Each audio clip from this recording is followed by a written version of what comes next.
Hi, my name is Erin Cooney, and I would like for you to imagine that you're sitting outside of this coffee shop. You're just hanging out and you see someone walk by with a gushing cut like this one. So you jump up, you try to help, you see if anyone has any band-aids, you clean out the cut, and you put a band-aid on it. And you send the person on their way, and you feel pretty good. You did something kind for someone that you didn't know. And so that should be enough, right? That you did the right thing, you helped them.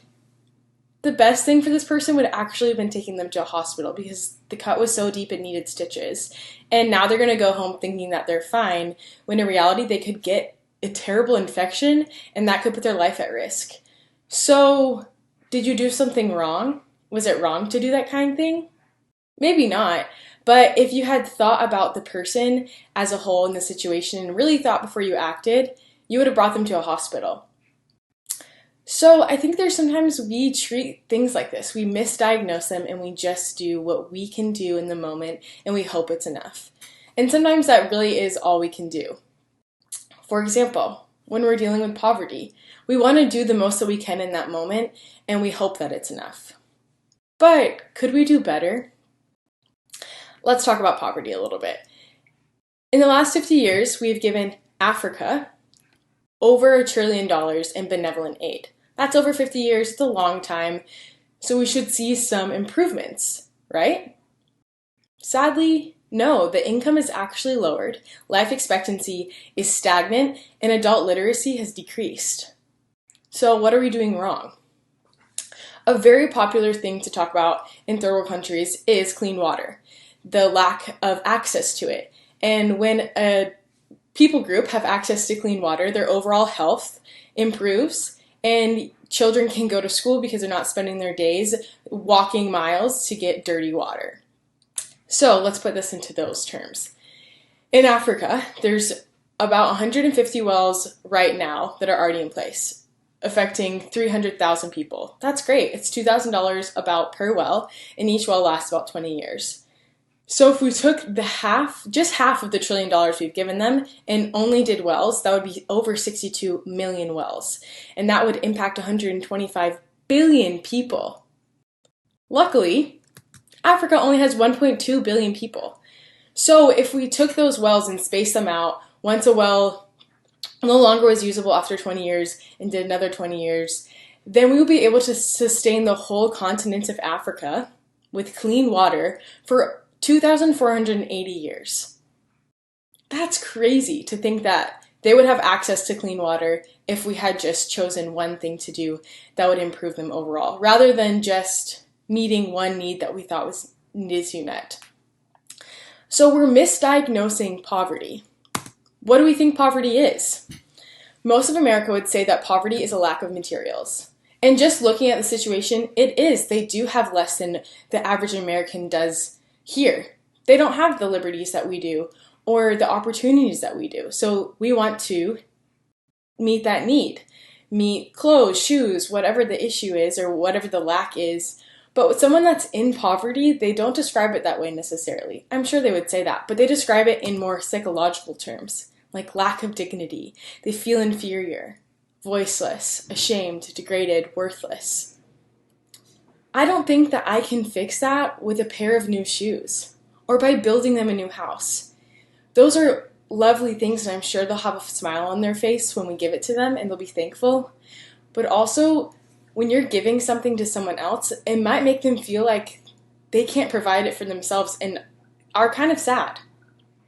So, I want to introduce you guys Kurt Matthews. Kurt Matthews has had firsthand experience with people that are in poverty because he was a missionary for over 25 years with his wife and family. So not only did he go and see these people in the streets, they were his neighbors. They were part of his community, his friends, people that he might even consider family. And so he would see people wanting to meet the needs of these people that are in poverty, but in reality, the need is so much greater. And so we need to be careful. He would see that people need to be careful coming into a community that they aren't familiar with, trying to meet solutions when they aren't really even aware of the actual problem. So this can be seen a lot of times in short-term missions trips. And so now he works for an agency helping to train mission trips. And the reality is it's just hard to get everyone to attend all of the trainings. This is Nick Harris. He would be someone that would be going on a missions trip and attending these trainings. And he's really excited and eager to go, but the truth is he really doesn't know a lot about the harm that can be done when we don't understand the culture that we're going into. We don't really understand the problem. And so we need a solution. The solution is education and how to train and equip teams that can't make it to every in-person meeting and making this accessible to all missions agencies. So that's where Global Good comes in. Global Good is a training interface where short-term missions agencies can house all of their teams and train and equip them, not just with short-term mission trips, but also with the culture of the location they're going to, and even just travel training, learning how to be safe. In addition to all that, there's so much more. So let's take a look at the interface. This is what it would look like for a participant. He'd walk into a dashboard. We would have the basic information about how much training he's done, his funding, and he has a notification for training that's about to start. So he can go and do this on his own time, and he'd be able to see all of his culture trainings. They're just a few minutes, and see his short-term training as well, and even his travel training is all right here in one area that he can access on his desktop. And so also he'll have all of his trip information here and messaging. So he would be able to go and see the messages from the trip coordinator or other people on his trip and be able to respond quickly, and then be able to see his flight information, have access to the confirmation of those flights, and be able to distribute that to parents, family, whoever needed the information, and it wouldn't have to be kept on papers. In addition to that, being able to see leaders of the trip and just have an idea of where they're going, what they're going to be doing. The itinerary would be right there in case it needs to be updated. And then they'll be able to upload media, so photos, videos right here. They'd be able to make an album and favorite photos and videos, just like any social media. And so as they upload it, it's going to go into their new album, and anyone will have access to this. This will be open even after the trip. It will just not have the training portal. Now, the last thing that will be on here is fundraising. So often fundraising is done through a third party. And so they would be able to go in here and not just add their own individual funds from their own bank accounts, so like maybe a t-shirt or a sticker sale.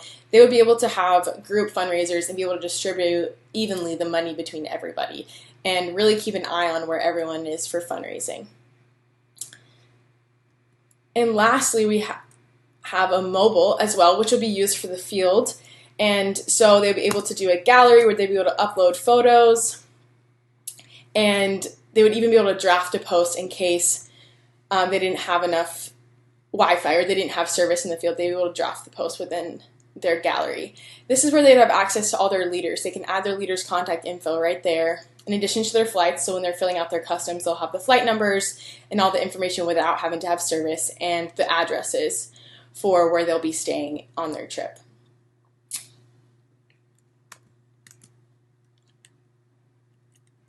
This is the view for the missions agency coordinator. She'd be able to see all of the teams that she's assigned, go into her team Delmarva, and be able to see a dashboard of her whole team there, have access to the forms that she's uploaded for them to fill out and who's returned them, and be able to check out her members list, which would be able to be filtered by all leaders, dietary, and medical things, so that she can get that information to the base that they're going to be going to, and leaders as well. So if she clicks on a profile, it's going to have the basic info of Hannah Moore per se, that she's gluten-free, she doesn't have any medical things that they need to know about, and her passport's been approved. She'll be able to message her right from this profile right here.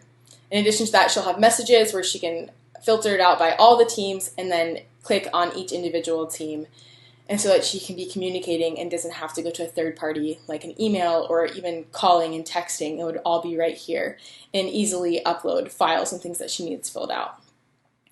So how we're going to get the word out is by using magazine ads and an abundance of other things, but mainly through Relevant. We're going to post ads like this that just communicate our message that we want to revolutionize missions through education. And so this is what an ad would look like within Relevant. Relevant has over 70,000 subscribers just to their magazine, in addition to so many more subscribers to their digital platforms like podcasts and things like that. So this is what it would look like to a missions agency that we would be giving them our information to, they would be able to see an overview of what we are about as Global Good. But really, we want them to contact us, and we'll set up an in-person meeting in order to really connect with them one-on-one to see if their missions agency is a good fit for us and vice versa, because we just want to make sure that we are not advertising something that is for anyone and everyone. We really have a specific demographic of missions agencies that would really benefit from this, being able to train and equip their teams and just have all the information in one area.